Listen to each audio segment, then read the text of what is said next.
ગુજરાત ન્યૂઝમાં આપનું સ્વાગત છે। વડોદરા શહેરમાં વાઘોડિયા રોડ નારાયણ સ્કૂલની દિવાલ ધરાશયી થઈ। વડોદરા શહેરના વાઘોડિયા રોડ પર આવેલ નારાયણ સ્કૂલની દિવાલ ધરાશયી થઈ છે। મળતી માહિતી મુજબ 2 થી 3 બાળકોની શોધખોળ ચાલુ છે।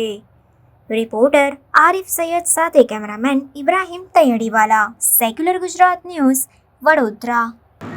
હું માધ્યમિક વિભાગમાં આચાર્ય છું। આજે સવારે અમારે ત્યાં 2 પાળીમાં સ્કૂલ ચાલે છે, સવારે પ્રાથમિક અને બપોરે માધ્યમિક અને હાયર સેકન્ડરી। આજે સવારની જે પાળી હતી એમાં ધોરણ 7 ડનો વિદ્યાર્થી, એટલે 7 ડનો ક્લાસ જે રૂમમાં બેઠો હતો ત્યાં રિસેસ સમય દરમિયાન 12:25 ઘટના બની। એક સાઈડની જે દિવાલ છે એના જે બારીવાળો ભાગ હતો, છજાવાળો ભાગ, એ ભાગની દિવાલ નીચે પડી। ભગવાનની કૃપાથી અને સમયના કારણે, રિસેસના સમયના કારણે કોઈ મોટી દુર્ઘટના ન બની। એક બાળક ઈજાગ્રસ્ત થયું છે। એ ક્લાસમાં 3 બાળકો હતા અને જે તે સમયે ત્યાં એક ટીચર હતા। હું મારી ઓફિસમાં હતો, અમારી બપોર પાળી જસ્ટ શરૂ થઈ હતી ને પ્રાર્થના ચાલતી હતી। અવાજ આવ્યો એટલે અમે ત્યાં દોડ્યા અને તરત પહેલાં તો એક બાળકને ત્યાંથી લીધો, બીજા 2 બાળક ઓલરેડી સેફ હતા।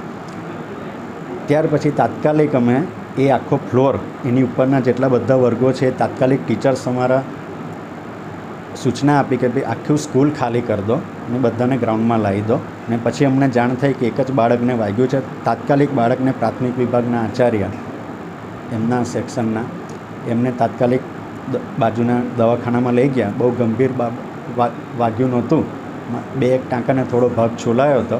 ડૉક્ટરે સ્ટીટીસ લઈને એના પેરેન્ટ્સને બોલાયા ને પેરેન્ટ્સને બાળક આપ્યું અને આગળ પણ એમને ચેકઅપ કરાવી લીધું। એટલે અન્ય કોઈ બાળકને બિલકુલ ઈજા નહીં થતી, માત્ર એક જ બાળકને ઈજા થઈ હતી।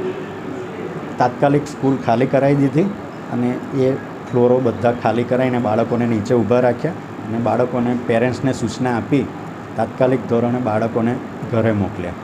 હવે ગઈકાલેથી હવે સ્કૂલ ચાલુ રહેશે કે બંધ થશે? આવતીકાલે અને સોમવારે હમણાં તો રજા જ રહેશે। ત્યારબાદ સ્ટ્રક્ચર એન્જિનિયરોને ટ્રસ્ટી મંડળ સાથે વાત થઈ છે। ટ્રસ્ટી મંડળના સભ્ય પણ છે, આવી ગયા છે। બીજા 2 બહાર છે, એ આવતીકાલે આવશે અને સ્ટ્રક્ચર એન્જિનિયરને બતાવી અને સેફટી ચકાસી અને પછી આગળનું ડિસિઝન લેવામાં આવશે। હું માધ્યમિક વિભાગમાં આચાર્ય છું, ધર્મેશ શાહ।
સમાચારોની અવનવી અપડેટ્સ માટે જોતા રહો સેક્યુલર ગુજરાત ન્યૂઝ। સાથે સેક્યુલર ગુજરાત ન્યૂઝ ચેનલને લાઇક, શેર અને સબસ્ક્રાઇબ કરો અને બેલ આઇકોન દબાવીને સમાચારોની ઝડપી માહિતી મેળવો।